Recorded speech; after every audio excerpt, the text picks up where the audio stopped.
Like, what the fuck? Really? This is how we're going to do it? And Sawyer happened to creep in the room and was sitting there watching it with me. He was just like, so he got to see Mrs. Voorhees get decapitated. Wait.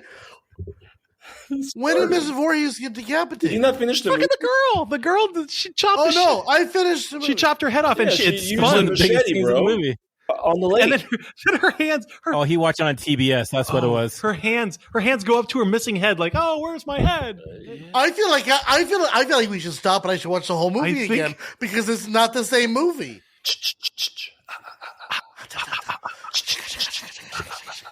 Welcome to a very special Halloween episode of 3.5 Gentlemen, the podcast, where 3 of the 4 hosts provide a refined and intellectual analysis of movies from our private collections, and one of us tries desperately to keep up. We'll let you decide which host is which, but for now, my name is Sean, and with me, as always, are my co-counselors, or co-camp counselors, Jeremiah. You're all doomed. You're all doomed. Eddie. Kill her, mommy. No, Kill her. that was mine. She can't hide. There's no place to hide. I'm going with it, Ed.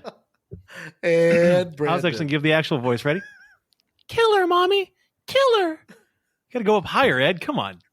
Literally, I bolded the damn thing. So that was pretty good. Fine. I got another one. Ready? I ready. We got it. You ready? We ain't going to stand for no weirdness out here. There, that's a good one. Yeah. That cop. Oh, the worst dressed cop ever. Gee, I swear this budget of this movie was like $8. You're absolutely right. It was one of the most successful independent films, man. They literally put a sticker that said police and they put it on a fucking random bike. And that was his police bike. Eddie, go ahead. With season 4, we're picking movies that we'll think will be fun to talk about, like this one. Some of these will be from our private collections, while others will be new releases and in theaters. And for this one, we're offering a really special Friday the 13th October episode. Because it's Friday the 13th. And it is October. It's kill, mama. Shakira. Come on. As with every review, our goal is to answer one simple question. How many drinks does it take to get through the film that we just watched? Now, at the end of the podcast, we'll rate the movie based on the scale of 0 to 5, 0 being a perfect film that you can watch stone cold sober, and 5 being the sort of the film that makes you feel like you got stabbed through your chest from beneath your bed after with someone that you just met that day. Well, technically, Jack and Marcy have known each other for a long time. But, I didn't get that subtext. I gotta be honest. Dude. Sorry. I didn't even get that. I feel like they all met on. They were like a couple. You didn't get that from the over explanatory. Absolutely. I was just like, wow, they're really in love. This is sad. That's the best couple of the lake. Not get that. Yeah. I mean, they're also the only people on the entire lake. Okay. With that, what movie do we have? Really, there was very little chasing, so I'm not going to say that. What do we have stabbing from the dark corners of a room? I'll take that. Room. Well, tonight we're going to be looking at one of the OG slasher films, 1980s Friday the 13th. This movie follows a group of 20-something camp counselors who are preparing for the reopening of Camp Crystal Lake after 22 years of it being closed. However, when a storm comes in and drops buckets of rain, the bodies start to pile up as a killer stalks each of them. The original Friday the 13th, which has spawned a franchise that includes a remake, stars Kevin Bacon, Adrienne King, Janine Taylor, Harry Crosby, and Betsy Palmer. The movie has earned an IMDb rating of 6.4 out of 10 and has a Rotten Tomatoes score of 63% with the critics and an audience score of 60%. And I think if Sean were really judging this, he'd say it's right where it should be. Did it have a remake of the original? Of the OG? In 2008, I believe, right? 2009. They tried to. They tried to. How was it? Was it good? You should watch it. I'm going to. I'm going to watch all of these. I might even watch Freddy versus Jason. That's great. Jason That's X. fun. He goes to space. Jason in That's space. Or Jason Goes to Hell. Jason Goes to Hell. So Jason never fought Michael Myers, so I was really sad about that. It was Jason versus Freddy. But Michael and Jason would have been the battle. All right. As with every movie that we review, we try to pair our selection with a cocktail that we hope will enhance the viewing experience. So get your kegs ready and see what movie or cocktail we have this evening. What do we got? Anything? What's going on there, dude? Jeez. Gonna count. It's how much alcohol you need to make this one a winner. This ain't no Sound of Music, Jeremiah. Tonight we're drinking Friday the 13th cocktail. It's a version, pretty much Captain and Coke with grenadine syrup, right? Right. Yeah, and then so pretty much you can use the syrup, to replace the blood. That's so much blood in this movie. So if you just have a little Captain and Coke and a little splash of grenadine syrup, you'll have a Friday the 13th cocktail. It sounds like a delicious cocktail. I'm not gonna lie. And when it shakes, you can go shaka shaka shaka shaka. Well, listeners, every time you hear that song or you hear that piece, take a sip. You'll get drunk really fast. We're actually sponsored this episode by Zima, the beer of champions. All right, let's get into the movie here.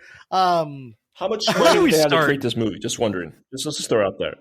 Let's start with the budget. Jeremy, what do we have? Yeah, no, seriously, I don't know the budget. I think that we should all guess and see what the budget actually was, because I know how much I think. Jeremy, you don't get to say yet, because I bet you know. I bet you know. I already know everything. So you guys go ahead. I'm pretty Sean, you go first first of this one. Oh, I think $150,000, maybe $165,000 if we really want to get that one scene of Kevin Bacon's neck. Like, and him in the Speedo. And him in the Speedo. 165. 165. That was a good look, Speedo. I'm gonna guess that this was a homemade movie, and it cost him like maybe about $3,000. Yeah, and they just made it into a movie, and they just put like. I'm gonna go right there in 30. The middle. I'm gonna go with about 95. I don't think they got 100 for this. So we're all off, Jeremiah. We're all off on this. Oh God, price. is it? I know what it better is, not be Jeremiah. $1 million. No, it's not $1 million actually. I believe it was 600,000. It was the cost. Okay, yeah. all I right. read 550,000. Yep. No, actually, $10,000 went to Betsy Palmer to 10,000. this, and this is the funniest fucking quote here. Okay, so Betsy Palmer, they brought her into this role, and like, hey, this will be the perfect role for you. This is Voorhees. Yes. She's like, I don't act anymore, and she's like, I don't want to do this. But then one day she saw a car, like a Mercedes, gold Mercedes, and she wanted to buy it, but she didn't have the money. So they offered her $10,000, $1,000 per day, and she read the script, and she's like, this is a piece of shit fucking script. But I want that Mercedes. But she's like, fuck it. I have a car, but no one's ever going to see this fucking movie. And it turns out to be the biggest fucking movie of her career. One of the most iconic, yeah. It's kind of funny when you think about that. So let's break it down, because there are some elements of the movie that, I mean, you have to look at it like, to me, if I frame this a little bit more, we have to look at this like a very low budget slasher film that is doing something that no other film at the time is doing. One was. They're very handheld. They're very organic. Halloween was 78. That's 2 years before this. All right. No. We got it. I will I give understand props that, but to I mean, Halloween. but it's a genre. Thank you. It's a genre. Can we put that? Can we say it one more time, Brian? I don't think. Yeah, I'll give props to Ed. I think that Halloween needs its due credit for creating this piece of work. But this is a genre. This is a genre film that is embracing, to me, like, it's embracing a style. Tell me I'm wrong, Jeremiah. So this is the funniest thing about here. Okay, so Sean S. Cunningham is the director of this movie, right? Back in the day, him and Wes Craven used to do movies together. So they branch off there. He is trying to find a movie, just anything. He finds out a Halloween is kicking ass with money, right? They're desperate. He's like, and he tells this writer, like, yo, he goes, we need to rip off Halloween. The writer literally went to go see Halloween and basically figure out how the concept is, right? Beginning murder, right? Just killer's point of view, right? Rowdy teens, they're getting picked off one by one and have a ending and shit like that. This is pretty much the blueprint of Halloween. They stole. I can see that. And they went and did this own fucking movie here. So also, fun fact, guys, Halloween was made with less money, $325,000. So, yep. So what shocked me about this movie, just as a story progression, it's a tough one, Ed. I want to get into more detail. Spend your money wisely. But here's what really shocked me. they didn't actually take any time for the characters to discover that the other characters had died as they progressed through. I didn't know the characters' names. So like nobody to this day, nobody knows that Kevin Bacon is dead because nobody witnessed it. Yep. And then by the time the girl that left was dead, that was the first one that was like the catalyst, like, oh shit, there's a killer. There had been 6 deaths already. 6. This perfect killer in this movie. No one knows that anyone else is dying. She's stealthy. No, I got to go ahead. Two things. Eddie, you're absolutely right. I have no idea what any of the characters' names are. I have no clue. And that's troublesome. But the other thing, and I do want to say this on a more realistic, like critical level, critiquing level. But here's my issue: is that there is no suspense and there's no mystery. And one of the reasons I think that we watch, or at least that I want to watch a slasher film, is the who is it? Right? We watch Scream. We watch, I Know What You Did Last Summer to say, ooh, it's this person. It's kind of that Scooby Doo. Who is the bad guy, right, or bad gal? The problem with this is that it takes all the red herrings and it gets rid of red herrings, which is necessary for a mystery, right? There were some besides Crazy Ralph. We have no idea Everyone who it knows could Ralph. be, right? It can't Ralph. be right. It can't be the head of the count or the camp guy because he's off in town. Okay. He can't be any of the counselors. Hold on. But before you go into that, can somebody please explain to me at least a little bit of the plot? Because I'm watching this movie, and here's what I got confused about. The entrance of the movie, 1954. Well, 58, 1957.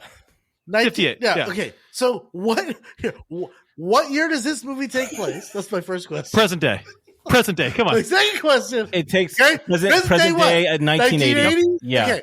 So she's really been out there pissed off for a fucking 22 years. Anyway, okay. So everyone and their mother knows that this thing is cursed and people die around it. And yet the counselors are carefree. And so I just give me a little snapshot of the movie, Jeremy. Give me a little something. Jeremy can do it. Because I found this movie, I thought that I had fallen asleep or something, and that's not necessarily a negative. It was moving at such a pace that I in all my movie watching fever, missed half. It's a very short movie too, by the way. It's a very fast movie. Listen, listeners. Okay, I enjoy this movie, but I'm not going to hold my candle on this fucking movie. Okay, I when I was little, I enjoyed the Friday the 13th movies. I am a encyclopedia of this fucking franchise. So in 1958, 2 camp counselors died, got stabbed, murder. Right before that, the year before, a boy drowned, which was Mrs. Voorhees. Okay, so she kills the 2 counselors that were supposed to watch her son the following year, right? And then the thing about Camp Crystal Lake is that the Christie family owns Camp Crystal Lake. Yes, the Christie so family. Throughout 20 years, they've been trying to reopen it, and things have been happening, right? There was a fire in 1959, right? Or the water was poisoned in the 1960s, right? So now this is the 5th time that they're trying to reopen this and shit. Now the counselors do not know anything about what's going on here. They're college students because they just find out too, and they talk about like, hey, the town, they reference this place as Camp Blood. So they're pretty much in the fucking dark on this shit. Was this job right advertised on monster.com or something? Like, how do they even find out about it? Think about it, though. There's no monster. Say it's like newspaper. Indeed. So here's my question to you, Jeremiah. Break down, Jeremiah. Would this movie have been more compelling or better if they had just kept with 1954, the boy dies. 57. 1955. 58. 57, whatever the fuck Get the year fucking it is. time right. They go after the counselors, but they go after the counselors who the responsible ones, yeah, like the 2 at the very beginning. Why not just like why she's this psychotic, huge time jump and all this stuff? Because they're building for part 2. Because Jason's the actual killer. I think maybe can we do a pause? Can we do a timeout and say where the fuck is the hockey mask? Because that is my name right now. I was waiting for her to show up with a hockey mask at least. I'm not going to give it part 2. No. I wanted a hockey mask. I get that it wasn't Jason. I've known forever that it's his mom. I've done, but my God, give me the mask. No, so you don't get the hockey mask, the iconic hockey mask until Part 3, which is in 3D, by the way. 3? So that's when he actually gets his hockey mask. I have to give it a whole nother movie with being disappointed. No. Wait a minute. You said, hold on. You said, Brandon, you said that you've known that it was the mom. Well, you have to admit that was a twist the size of Texas that I didn't see because coming, unless I had already known. A flash of a mention of a drowned kid, and then we move on. And then all of a sudden, see, this is where I think that this movie is disingenuous to the mystery slasher whodunit kind of thing, because you can't bring in the killer. Oh no, it isn't disingenuous. It just needed 400 more words. You can't bring in a character out of the complete blue, right? And say, oh, this is the killer. See, even Scooby-Doo knows that you can't do that. You have to let it be the creepy people at the beginning of the movie. This is the problem of the movie. What the movie is trying to do is it's trying to insinuate that the boy is survived somehow. We never got that. And is coming back to kill these people. But the problem is that they've actually not established that as a possibility. That was like, did I even forget? I didn't even see the boy drown. Did I miss that part in the movie? No. No, it was off screen. It was it was. First of all, it did not happen in the beginning of the movie, and then she describes it. So when she's doing her villain supposition at the end, she's like, "Yeah, and my son drowned." It's almost like. Sean, I love how she looks off screen as she thinks, and then she's got that grin on her face, like she's reliving her son's death with a smile. Too. Yes, she has. I'm glad that she has good straight teeth. Jeremiah. So you got to understand too. Just think of the idea, right? Okay. It's like Vanilla Sky. These people are getting picked off one by one, right? And you got to think it's like, oh, when you watch it over again, wow, they're getting actually like, oh, this is a friendly lady. This lady is not going to do anything. So the thought of actually this lady is killing women one by one is pretty freaky. Yeah. The second time when you see her actually coming into the end of the movie, you're like, oh, she's a sweet lady. And then she brings her to the cabin, and then she completely goes fucking sideways. Yeah. And you see the girl's character, Alice, where she's like, oh, fuck, who is this fucking girl? And then she's just starting like, you let him die and shit. You let him drown. She slapped the shit out of her, too. How could you? I'm just like, who? Who did I kill? Who? That's the thing, dude. So let me just put it this way. First actor, you see her walking in. I would think that, okay, she is the main actress. She is actually going on. She's the first one to actually get killed in this movie, which you're like, oh, shit. Who is going to survive here? Hold on. Was I on the mushrooms when all of a sudden she's in a Jeep? She was in a car. Then she got out. And then she got picked up again. To Crystal Lake. She jumped out. No, she didn't jump out of the truck. No. Then all of a sudden, in the next scene, she was in a Jeep. She was in a Jeep, and you pan over, and it's like they wouldn't show you who's driving the Jeep. And exactly. Then she jumps out. It's Mrs. Voorhees. Are we supposed to? Yeah, it's the same Jeep at the end. It's Mrs. Voorhees. Yeah. Yes. This has a very, is it not me, but this has a very psycho vibe. They're trying to go psycho a little bit with this, right? There is psycho vibe. Brandon, go ahead, go. Yeah, no, I've been wanting to say this, and Ed, you hit the perfect. So there's one thing I really like about the movie, and the Mrs. Voorhees peel back the curtain, and there's one thing that I just can't stand. There's multiple things, but I'm just going to talk about one. One, I really like how it riffed on Psycho, but it kind of split, right? Where Psycho, you got Norman Bates, and he is channeling his mom, right? Where this one, I think it's interesting that you've got the mom channeling the son. And is it possession? I'm hoping, because that brings the movie up just a notch for me. But at the same time, it's still kind of just weird and great. But when she's like, kill him, mommy, I thought that was interesting. That's one thing I'll give it credit for. But the other thing that we need to talk about is how fucking strong this woman is. Because not only did she stab and kill all these people, she hung them by the freaking tree. She threw one through a window. She's fucking strong.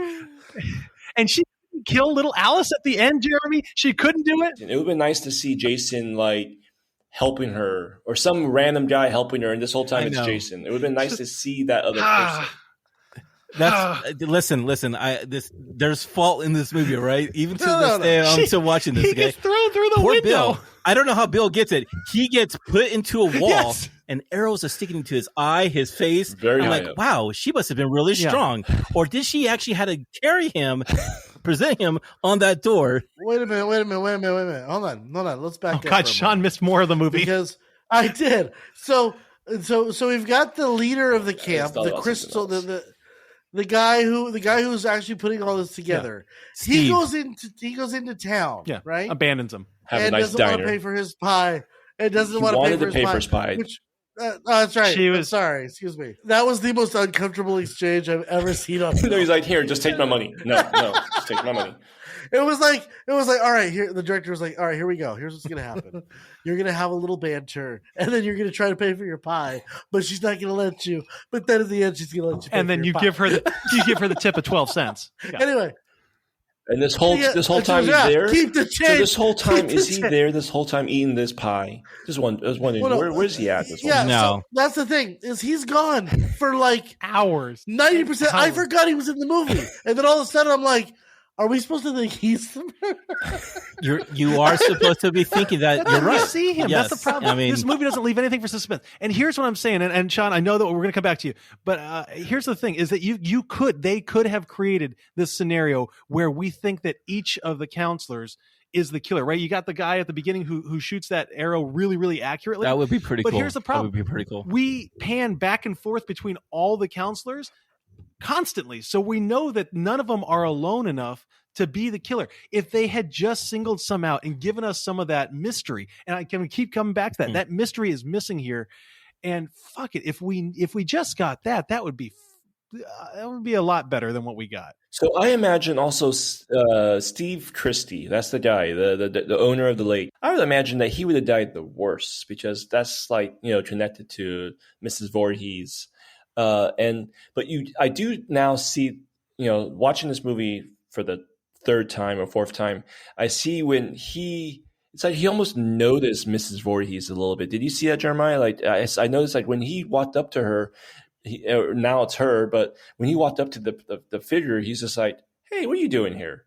Like, "Hey." That's the thing. Because she used to work there. You're right, because she's a friendly person, and when she comes off like, "Oh, she's a sweet, innocent person," until she fucking kills you and goes fucking psycho on you. Yeah, it made sense too for her to know where everything's at at the camp because she used to work there. Yeah, exactly. Yeah, she cut the line. So too. and it's also the voyeurism of this fucking movie. I mean, listen, okay, it's pretty creepy when people are like watching people. No, I'm telling you, dude.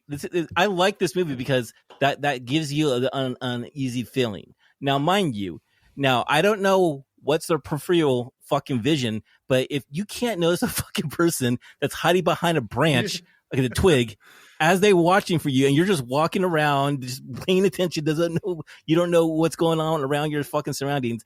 To me, I've always had an issue, and that's with every Friday the 13th I will give it to you. movie. What we needed more POV shots. If we got more POV shots from her perspective, I think it might have actually gotten that voyeuristic jump. I'm actually going to say one thing, okay?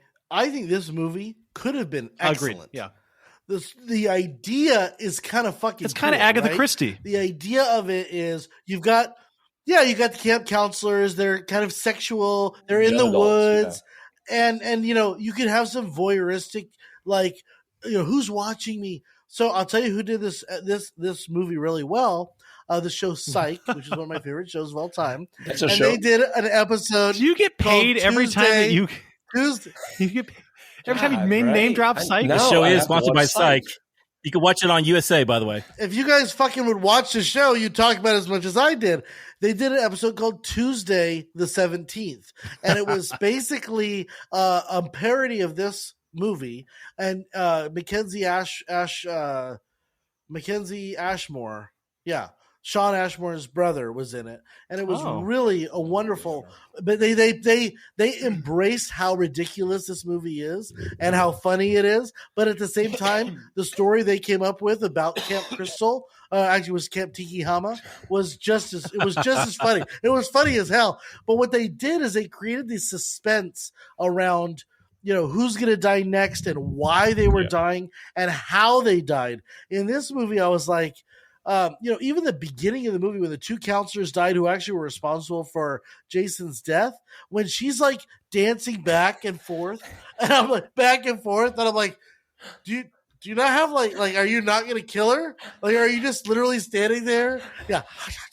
And it's just like, to me, there was no There was no suspense in a movie that could have been. This is what Halloween did beautifully. Thank you. Is it created fear and suspense, and quite frankly, Michael Myers was a relentless Terminator-esque character that just wouldn't stop coming.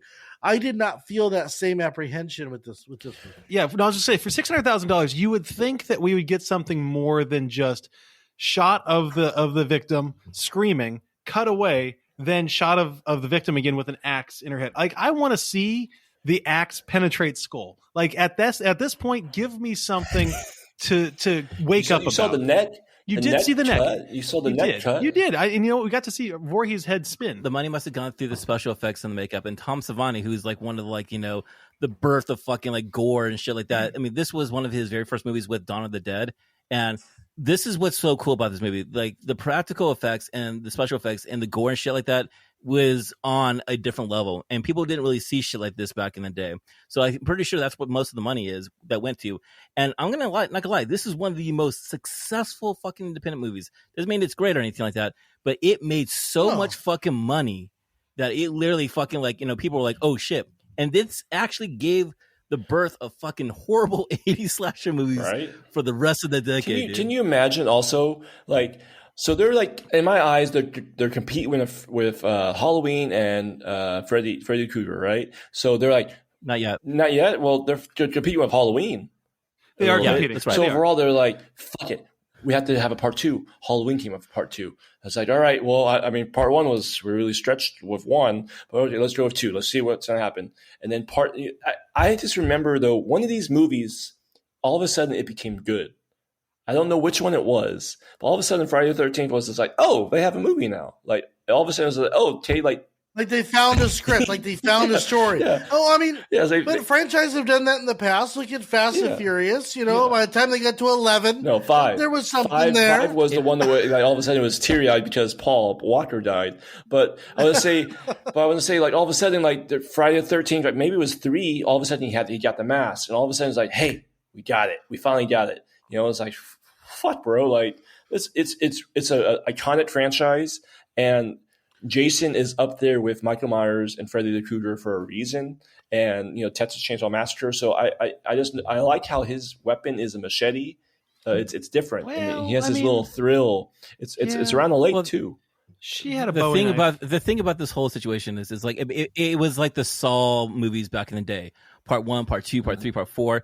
But the thing about part 1 is that the writers and the actors, they don't even look at the other movies. This was a movie by itself. Mm-hmm. And they decided to actually, we're going to use Jason because in the end, technically he's fucking dead, Yeah. Or is he fucking dead? That's he exactly. Died. Or is he cursed? No. It's one of those fucking Brandon, things. Dude. Brandon, the reason why he chose a machete is because that's the weapon that Alice used to kill his mom. And remember this, guys. The reason why every person that's actually dying here is because the rules, you can't have sex, you can't do drugs, you can't drink. Alice was playing the guitar. The mother is seeing all these and having coffee. Alice with well, she survived. Play strip poker. What are you talking playing about? Strip Monopoly, by the way. Strip Monopoly's badass. She did. Strip Monopoly. Excuse me. Wait, hold on. Excuse me. Which one's Alice? The one that survived. The one who survived. She was the main one that survived. Okay. Who was the one that was the cook at the very beginning? Annie. I got that far. What? Oh God. Thank you. Who was Kevin Bacon's character? What was his name? His name was Jack. Oh shit. Because I found this movie oddly intriguing. What, right? Sean? So I'm watching it, and I know I am. I look at this movie is a hard watch, but as you watch it, you're like, it's almost like you're waiting for the good part. And the good part just doesn't come. And that's okay because you're still waiting for it. And I'm waiting for it and I'm waiting for it. And I'm like, oh, that death was kind of cool. Kevin Bacon getting stabbed from under the bed. Can't happen, by the way. Just to let you know, it can't happen. He would have felt it. He would have felt it through his bed. Somebody's poking my back. They just had sex. I'm wondering where she was hiding. So that's the first question. They were smoking weed and they didn't notice the body on top of the on top of the other bunker, by the way. And then it basically slows down and they start revealing all the deaths that had happened already. Then we get this reveal of, that, oh my God, it's the mother. My question is when you guys realized it was the mother, how many of you, was that the first time? Or was that like, Brandon, you said you know. Yeah. I knew. So Jeremiah, when you watched it for the first time, was that a shock? Was that a shock? It was a shock because I saw I saw part 2, part 3, part 4, and part 6, part 5. That's not Jason, by the way. And part 7. I saw all those fucking movies. So when you see that, you're like, oh, it's the fucking mom, which is kind of like, that's fucking weird, Like, how does that fucking happen, But at the same time, I think it's kind of cool that it's the mom, because she's sweet and safe. It's different. Safe. But then in the weird way, and I'm not saying that's what a mom is the, supposed to be, the, is sweet and safe. Yeah, and it's because of her fault when you think about it, It was not her responsibility. She did not actually take the responsibility to actually watch her son. So she has this guilt, and she's madness, and she's losing her shit, because she wants to take it out on the people that she feels that caused it, right? These people that are doing sex and drugs and alcohol and everything like that. And because of that, it just triggers her. It triggers her in a lot of ways and shit. So it's kind of fucking crazy when you think about it. But to your question, no, I did not know. We have to accept the fact that she's just batshit crazy, right? Like, she's crazy because she's not realizing. Well, so there's three explanations. She's possessed. She's batshit crazy over the death of her son, which she's holding on to that pretty significantly over 20 years and taking it out on people who had nothing to do with it. Yeah. Or she's possessed by the spirit of her son, which I like to think is the real answer. Is it especially when she says in that little baby voice, "Kill, kill him." The third thing is that she's like a bipolar, and that her son has has become part of her personality, which is a little Norman Bates, and they're together living in the same. Yeah, they're living in the same fueled body. I think those are the three kind of explanations of the character. But once again, here's my.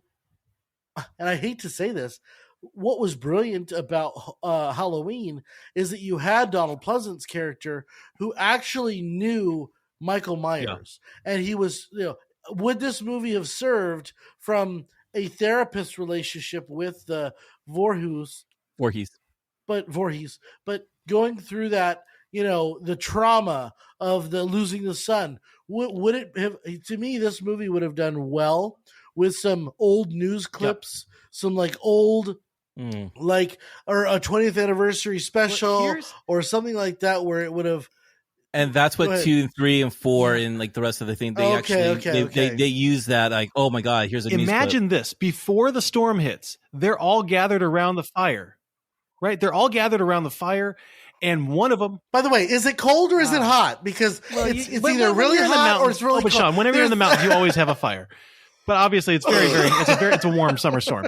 But listen, how good would this have been? Late. Right? How good would it's just like Crystal Skull? It's just a letdown. Anyway, how good would it have been if they give the background? Right? We get an exposition dump in a campfire story from one of them that knows the background. Like, that's what we need. That would have been amazing. Jeremy, listen, I get that you got that, right? We got 2, we got 3, we got 12, we got 74. But here's the problem. When they were making this, they weren't planning on expanding the exposition in part 2. You got to give us that in part 1. Because the thing about this is that the focus is on the mother. It doesn't focus on Jason. We find out that it's actually... The focus on the mother... We find out there's a boy that's missing the whole time. The thing is that is not supposed to be the story. The story is supposed to be about the mom and her vengeance. That is the story. It has nothing to do with Jason. Jason is just pretty much like a shadow in the background here. But we need to know what her vengeance is for. Her vengeance is to go against what happened on Crystal Lake. That's her vengeance. It doesn't matter. There's no rhyme or reason for it. Her reason is that they caused her son to die. And I'm going to fucking make sure that family and whatever happens is going to be destroyed. So I understand that is the premise of the movie, but it wasn't until 2/3 of the movie when she gave her villain soliloquy that I'm like, oh, that's why she's pissed. Like, that's why she's angry. It wasn't really clear. Now, I can't believe I'm going to say this, but I wish they had spent just a little bit of time developing any of the characters. Pick one. One character's Kevin backstory. Bacon too would have been a good one. Kevin Bacon would have been a good one. Just a little bit of someone's backstory. Even Alice, just the one who survived. Yeah, why not her? Yeah, because they did that for Jamie Lee Curtis. Just so I could care a little bit about them getting killed. Because when I don't know when I don't know their names, it's very difficult for me. Mm-hmm. Like I remember the one guy who I thought was kind of funny with the cop. He was kind of funny, and then all of a sudden he's dead in his bed, and I'm like, what was his name? Well, he fucked up, man. He broke one. He broke one of the main Don't important ever rules. go into a dark is room. that don't investigate strange noises and don't venture off to the fucking woods. It's gonna happen, dude. So Sean, you're very accurate there, because when people were dying, and I was just like, I actually lost count of. Okay, well, who is dead? How many's left? Like, I started thinking, like, is there 7 that's there or 8? Didn't like, how it many's seem like left? they just added an extra character to kill him? Because it's true. They seemed like they should have all been dead by minute 35. That's what happens throughout the fucking franchise. Yeah, and then it makes me think, like, character. so, like, the guy who died in the bed, or who went into the strange room, so his girlfriend, I thought he had a girlfriend. Did she just not give a shit about him the rest of the, like, for 2 hours, 3 hours? Where the hell there's only 7 of them there. He was so sad when he was walking on that lake. And he was the Joker. He was the Joker, right? He wasn't the smoker or the midnight toker? Every episode has a Joker in the Friday the 13th movie, and they usually get the worst of the fucking end of it. So, well, I don't know. Kevin, the worst death to me was Kevin. So that one actually disturbed me. He felt that shit. That one disturbed me. I don't think that would have happened, right? Because you would have felt it underneath the bed of He did feel it in his throat, someone trying Ed.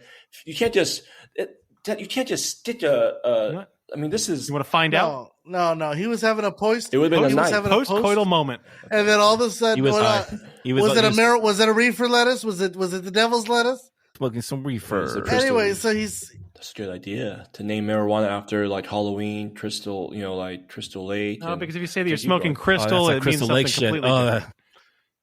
Yeah. You're I'm saying name it after, like, Halloween movies, like Jason, Michael, Freddy. You're smoking the Voorhees. Oh, yeah, shit. that's pretty badass. Keep going. I think Kevin Bacon had it the worst with his post-coital, marijuana cigarette. Did he? He's relaxing in bed, and then all of a sudden he had like an arrow like shoved up through the back of his neck, and the look on his face was very realistic, and it was very good. I don't know, I have something about the scrape across the neck with the knife that freaks me out. Like that's pretty hard. Watching Game of Thrones, and that's how everybody dies in that damn show, and it is hard to watch every single time. What episode are you on? Have you seen The Mountain? Oh yeah, and when the eyes get popped in, Viper? Jesus Christ, Oberon. God almighty. I was going to say, to answer your question, Jeremy, which death was the worst? I can't really say, but I'm thinking, which death do I think would have been the worst if we actually saw it? And it would have been the girl out in the archery range, because all I can think is she's just getting plunked in spots that don't kill her. I'm going there, and she's just like, because obviously Voorhees has got the accuracy of freaking Legolas and Katniss put together. But Jesus, I'm thinking that would have been a crazy death. Also, when Alice was inside the house, or and she locked all the doors, and she bunkered in, and then the woman just got thrown in. She just got thrown in the window, and it makes me think: did Mrs. Voorhees just throw this like 120-pound woman inside through the window with ropes on her? Well, they don't call it Camp Crystal Lake for nothing, okay? Hey, so fun fact, guys. I need some fun facts. So, Siskel and Ebert, right? The critics and everything, they hated this movie so fucking much that they revealed the fucking ending to their fucking fans that it was the mom that was killing the fucking camp counselors. Them on that. And they hated fucking Betsy Palmer's character so much that they actually provided, supposedly, her address so people can actually send hate mail to her. Some really fucked up shit right there. Have they done that before? They don't do that often, right? No, that's pretty fucking hardcore right there, dude. Here's one of the things that I don't like about what we do as a podcast, and what I think Leonard Maltin has always done wonderfully is I don't like picking movies apart like this, because it's clearly not a good movie. It's clearly not it's not Lawrence of Arabia. We don't know that but yet. there are still redeemable, nice, fun things to watch. In this movie, there's still fun, good stuff. Leonard Maltin he'll always say, if this is the type of movie that you are looking for, you'll enjoy it. And I think that if you're looking for a mindless slasher, stupid OG movie one. with not a lot of focus on plot, character development, I think you can sit through this 84-minute movie and be fine. Like, you'll be fine. It's a harmless, fun slasher movie. The one scene I want to talk about is the jump scare, the final ending of this movie. I wanted to see what you guys thought about that part, because I think it's one of the most iconic and also pretty fucking scary at the same time. Scared the shit out of me. It scared the god. Which one is that one? Which one is that one? Where he comes out of the where the boy jumps out of the water. Jumps out of the water and grabs her and then pulls her under in the canoe. That's Jason Voorhees, she's bro. sleeping, and I swear to God, I was like, "Oh, the movie's over. She's gonna get rescued." And it's very pretty. Oh my God, there he is. Here's why I'm pissed: is because I knew that this scare was happening because I've seen that shot multiple times, so I knew it was coming. My problem is I thought that that's where the movie ended, and if the movie had ended there on that moment, I would have been like, oh, that's a pretty good ending. But then they had to go and like retcon that and then bring her into the freaking hospital. And she has that, he's still out there. And she gazes off into the distance while we have just the lake. If they had ended with the jump scare, it would have been like Friday or it would have been like Nightmare on Elm Street. And I would have been like, you know what? I don't know if I fully get the ending, but they went with something great. And Jeremy, I know what you're probably going to say is that it actually is true, but let it be true. Let her die. Jeremy, correct me. She dies in part 2, actually. She dies in the first fucking scene in the movie, by the way. Yeah, because seriously, you're talking about like, they should be in around the camp and talk about the legacy and the legend of it. They literally do that. Like, we should have. I need to tell you about Jason Voorhees. It's like, this is a movie I would you have have to do watched 1 and 2. another 90 minutes. I would. But what's interesting about the ending here is that, is it a dream or not a dream, right? And if it is a dream, then what we're seeing here is that her mind is broken into trauma, right? And then when it actually focuses back into the thing, she says, then he's still there. That means that it's still there in her mind, that she won't be able to get away from that trauma, that she will never be able to escape that. And to me, that is an interesting way how the movie is ended that way. Yeah, I think the way I agree, Jeremiah. I think the way it ended was it set it up for the franchise. I feel like the way they ended it made it available. Like, okay, we have no matter what a 2 and a 3. Like, we have a killer on our hands technically. That okay, Mama Voorhees is dead, but guess what? The real killer is he's still here. So there's a very popular adage that don't attribute to malice what you can contribute to stupidity. So if someone's being stupid, it's not because they're mean, it's just because they're stupid. I would say don't attribute retcon it and say, don't attribute cleverness to a movie that otherwise was not clever. Yeah. This movie was not clever. It was not setting up anything. It was one last jump scare to create some sort of interest in the movie. I don't think they were planning on making this mythology or this anthology. I think that it was just something that they did to be exciting. No, I'll tell you this much too. This is a true story. Okay. No, I reject your. I love Jeremy. A true story. So, God damn it. No, I know, dude. I know that I know this fucking franchise by heart, dude. Okay, so basically, they got done with the movie. They didn't like the ending. They we need a jump scare. We need a jump scare that actually scares the end of like the viewers and shit. And the guy's like, "Oh, you mean like the ending of Carrie?" Yes, exactly, like the end of Carrie. And so that's the reason why they use that jump scare. It's exactly the same fucking vibe as Carrie at the end of the fucking movie. I get it, but they weren't being clever to create a mythology. They were just trying to scare you. Well, no, I'm just trying to tell you that they added that to the very last minute. Because all of a sudden it made you think like, okay, like, is he alive? Is he not alive? Is the son fucking alive this whole time? And it makes you think like, it does make you makes you think like all of a sudden like, you know what? There's another. There, we just assumed there was one killer. Maybe there was 2. Maybe the son. I'm ready for part 2. You need to watch watch it. For part 2. We're going for part 2 next year. Fuck yes, let's go. Fuck yes, let's go. Yes. We're just for the next audience for the next 9 years of season of 3.5 Gentlemen. We're gonna explore every Friday the 13th. We're gonna explore. This is fucking great. Oh, the world of bad horror slasher movies. This is fantastic. Thank you very much. That's awesome. Now that brings us to the end of review. Now it's time for the podcast where each of the hosts provides his score on the following scale. Mr. Voorhees, fuck? Where were you at this whole fucking movie, bro? So, it was actually my fault. I was supposed to watch Jason this time, and I blamed it on the camp counselors, but I didn't think that was going to be an issue with Mrs. Voorhees, but I guess it was. Anyways, guys, can you imagine, though? Like, where was he this whole time? Zero, the perfect... Few moments later. Right? All right. 0, the perfect movie. You don't need shit to enjoy it. 1, a feel-good first cocktail. 2, a happy buzz. Okay, guys, pay attention. This is the numbers where you have to focus. 3, you're getting the Uber or lifting home. 4, rough morning walk of shame. 5, blackout, shit-faced spring break drunk. And 6, I owe my shit. I'm on Camp Crystal Lake. All right. Gentlemen, let's start with Sean. All right. So I don't ever get to go first. This is exciting. This movie, for me, failed in several areas. It failed in the screenplay. It failed in the acting. It failed in the story. But what it did successfully is it created kind of an interesting premise on which other movies were based.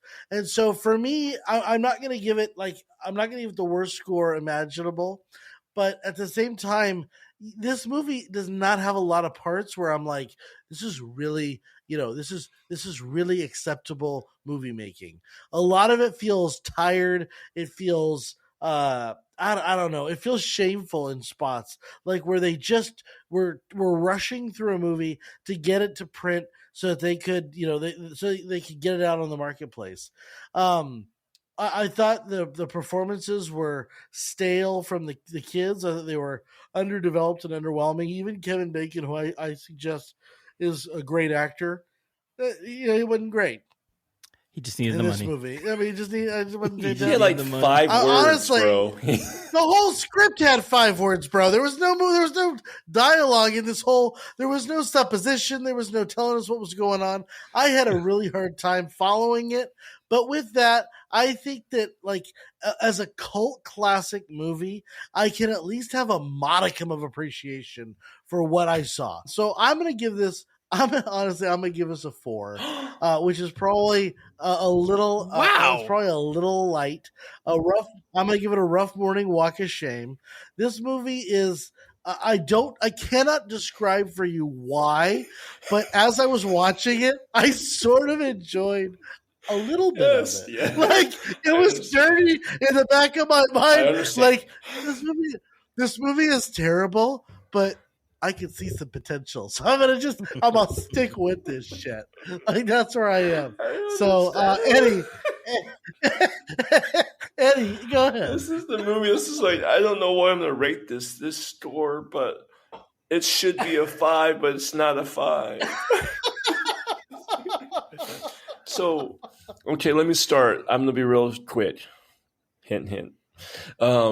All right. So, so Friday the 13th, it did leave a mark on the whole horror genre. It's it created this iconic villain. But I know a shit skid, if you will. But technically we don't see Jason yet, so it's hard to rate this movie because I'm rating it as a franchise, but overall I can't do that. The franchise actually is a lot better than. Rate a couple more movies. The franchise, it's up there. It's overall it took some time. This movie, it did create this different type of villain that I don't think has been seen before since Psycho.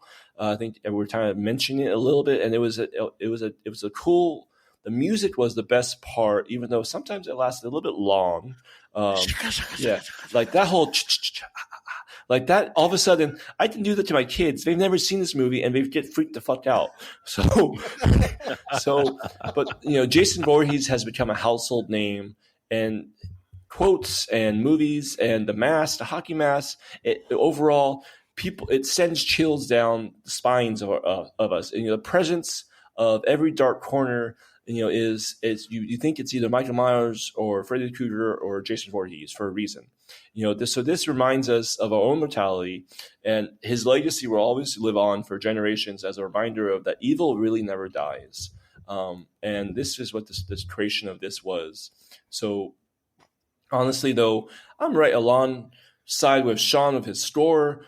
I don't really know anyone's names besides Mrs. Voorhees and Alice. Everyone else who died, I felt really. You keep calling her Mrs. Voorhees. What's her first name? It's Mrs. Voorhees. They never tell us that her actual last name is Voorhees. She's just the lady. Yes, we did. When? No, she said, "I'm Mrs. Voorhees." Oh, you're right. She said sorry. that. She said in the very end, she said, "I'm Jason's mom." So, and then that's when you get that first idea of like, "Oh, Jason, I guess he died." But overall, I guess he died. I don't really know. There's so much that was left off of this scene that I love what Brandon would said. Just a story of showing what happened. Watch number 2, amazing. man. It would have given this. It would have given this like a whole bump up a level of a drink. But I'm hovering. I want to give this. Be honest. It's hard for me to give this anything more than a 4.2. So I'm giving this a 4.2. I felt Sean was really nice with the 4. So way too nice. I'm going to give this a 4.2. Just what am I giving this? It's a rough morning walk of shame. Rough morning walk of shame with a little extra shot of blood. So Brandon, you're next. So I do want to talk about something that the only enjoyable part of watching this movie was me figuring out my understanding of why I like certain slasher movies. And I created this whole like mythos of understanding in my mind. So I'm just going to lay it out here. And so unlike Eddie, I'm not going to preempt this with it's going to be quick. I'm just going to explain it. So if you go back, and you should go back and listen to 2 other podcast listeners. Number 1, you should listen to Halloween, where Eddie and I almost lost our friendship. And 2, you should go back to last season and listen to Nightmare on Elm Street. I hated Halloween with a vengeance. Like it was like Batman possessed my soul to hate something. Little did you know it was the Academy Award-winning triumph of the I know that it's worse. I wrote papers on Little Did You Know. Anyway, here's the thing. I haven't beat around the bush. I'm sorry. Unlike Mrs. Voorhees, I have not beat around the bush too much with this. I hated this movie with a fiery passion in my stomach.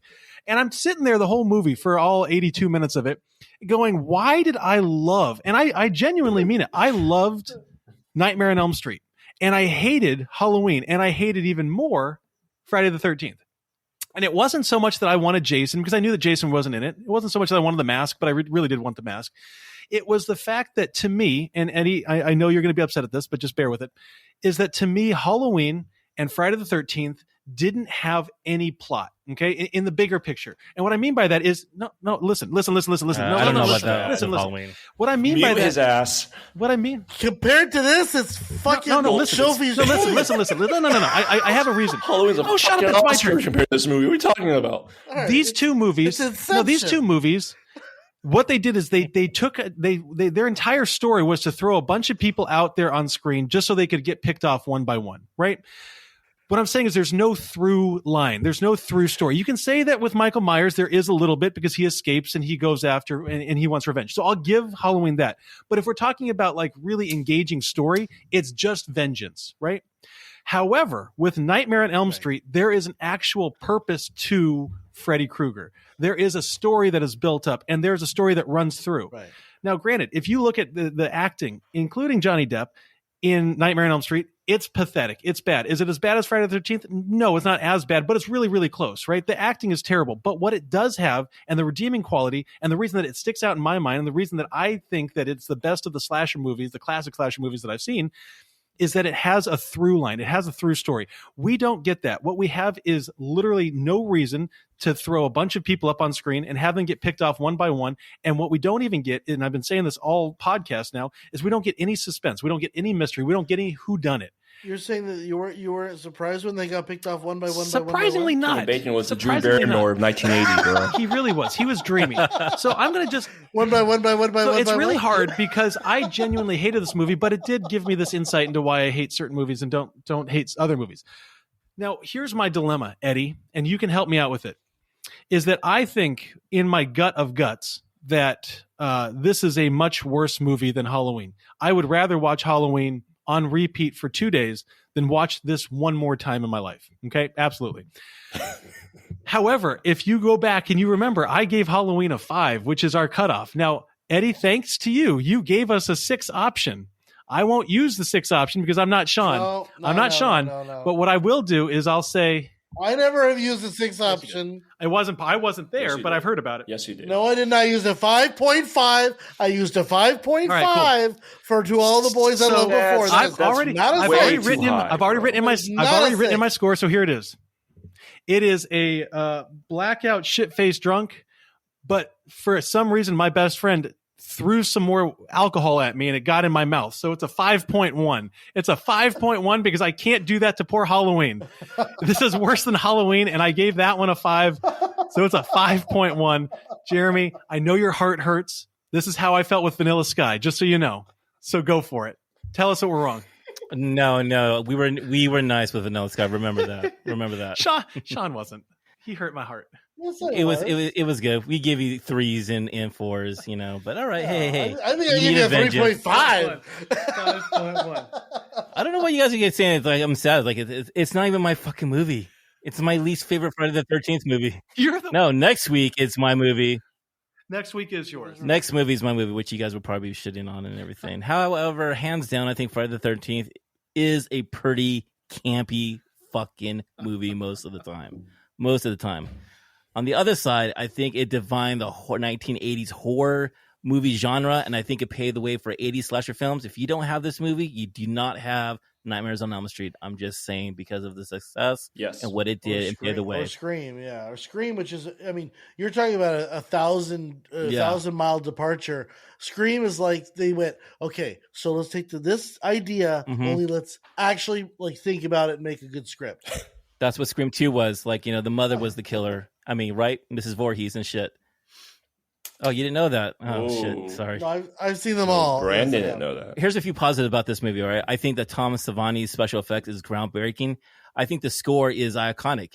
You can't tell me that you did not hear the score and actually do that to this day. You know exactly what movie you're talking about here, okay? Mm-hmm. I think that, you know, the character Alice is kind of like, you know, one of the trailblazers as what Jamie Lee Curtis did in the 1970s with Halloween. You know, she was able to survive and she was able to overcome a situation, a difficult situation. And I think that Betsy Palmer, Mrs. Voorhees, is the most underrated villain of all time, that she does not get the recognition. People talk about Jason Voorhees. She's always left in the dust here. Okay. Now, mind you, it's not a great fucking movie. It's not the best fucking movie, you know, but I do think it did one of the best jump scares in a long time in fucking cinema history. But I think, you know, Carrie did it better. But this is a fun Halloween movie. This is a fun Halloween movie that you just want to talk about and fucking, you know exactly what's going to happen. It's a pointless fucking movie, but you know what, dude? It has a lot of fucking thing to it, you know? So for me, personally, this is a 2.5. I like this movie. I can watch any type of fucking movie if I wanted to with fucking Friday the 13th, but I think it's a good movie. It's not the greatest movie, but I think it's just an average movie because of what it's done and what it has done for fucking cinema history and shit. So that's my score. I like it. I appreciate it. All right, when you take those 4 scores and divide by 4, what does Friday the 13th get an average rating of, Eddie? It's not 13. Let me tell you that much. It's not. It gives us a 3.95. A 3.95.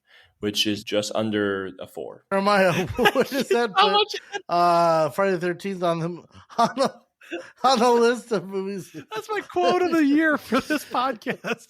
3.9, which is almost a 4. 3.95. It's in the bottom. So it's in the bottom. It's actually in the bottom 3 of our fucking list. What's worse? What's worse than Friday the 13th? Great Gatsby. And Hocus Pocus 2. I would rather watch Great Gatsby 10 times. Did this beat Great Gatsby? Yes, it did. Oh, thank God. Poor Leo. Yeah, Hocus Pocus 2 is the worst movie. Then it's Great Gatsby. And then it's Friday the 13th. And what's better than Friday the 13th is Justice League, Superman, Avatar.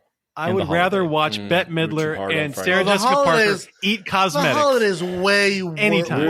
We were too hard on this movie. This should have been way up there. It should have been way better. Shut up, Eddie. I'm sorry, Jeremiah. No, Hey, it's all right. You guys will be too hard on my next movie, so don't worry I think we're going to surprise you. You know what they messed up with this movie is every movie you see Halloween has Jamie Lee Curtis. Freddy Krueger has what, Johnny Depp or who? Robert Englund. Okay. But you know, this movie and Johnny Depp. This movie had Kevin Bacon. They killed the wrong person. They should have kept Kevin Bacon alive first.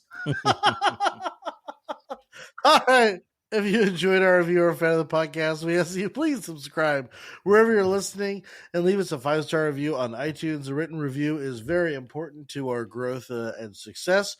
You can also find us on Instagram at the Gentleman Podcast. The dot means a lot. You can visit our website, thegentlemanpodcast.com. Or if you want to reach out, you can do so by email at hosts, HOSTS, at thegentlemanpodcast.com. Thank you all for listening, and we'll be here next week. And with that, cheers. Gentlemen. Clink, clink. It's actually ki, mama, mama. It's ki, mama. It means kill mommy. Kill mommy. Kill Yeah. mommy. Yeah, well, Did not get that? Like the rest of the plot, it remains unexplained.